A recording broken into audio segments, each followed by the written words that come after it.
So you're gonna wanna take note of this because there's a lot that goes into what happens with the house in a divorce. There's ultimately 4 parts of a house that we don't really think about, but there are. There is the title, which is just whose name is on it. While you're married, one or both spouses, doesn't matter, it's still marital property. So don't sweat because your name's not on the house.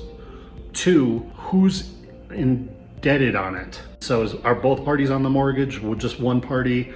And then of course, what is that debt amount? Because your third bit is your equity as to, all right, and we've got to value the house less this mortgage or HELOC or second mortgage, any of these sort of things.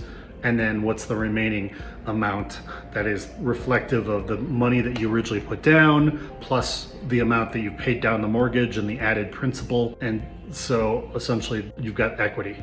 Your fourth bit is who's got the right to be in the house. And these are the 4 things that we think about when we're working out a divorce from the standpoint of who's going to own in the future, who's going to be on that title, who's going to be obligated for any indebtedness against the house, who's going to be entitled to what portions of the home equity, and then who's going to have the right to be in there. Generally, the owner and who's got the right to be in there are going to go hand in hand.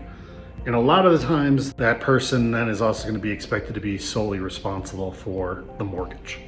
Now, let's go back to the original question. Part of this depends upon who can afford it afterwards, because not only you have to take on the existing mortgage, but perhaps you're also going to be expected to refinance that mortgage so that then the other person can get their equity out of the house.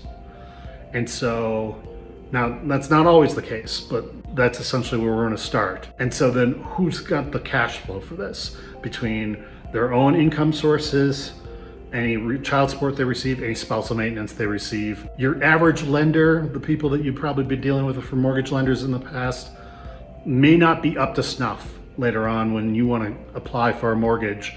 They may just look at your income and not consider the child support and spousal maintenance because they're not accustomed to doing the underwriting with a divorce decree. So if you get to that point, we know the right people that actually do post-divorce mortgage lending and can incorporate this additional income into your debt to income ratio. So let us know about that.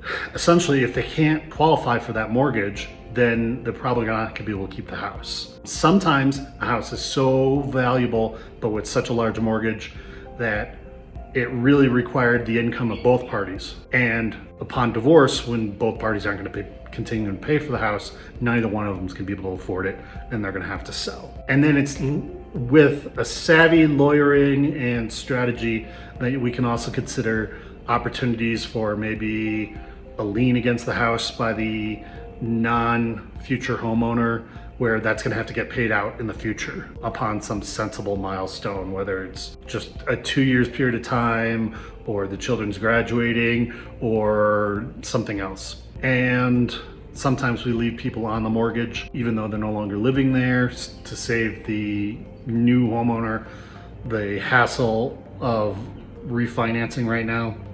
It's more than the hassle. It might be like they couldn't qualify, but we didn't want that. There's some good reason for that person to stay in the house. We also get into considerations of where people work, their work geography and commute, the children's needs, how accustomed they are to the community, the neighborhood, the schools. Some of this other stuff comes into play as well. So there's not ultimately one sort of thing about who gets the house. But if you consider it under these 4 layers of these housing elements, you start understanding the interaction between them as we're trying to sort it out between the 2 divorcing spouses.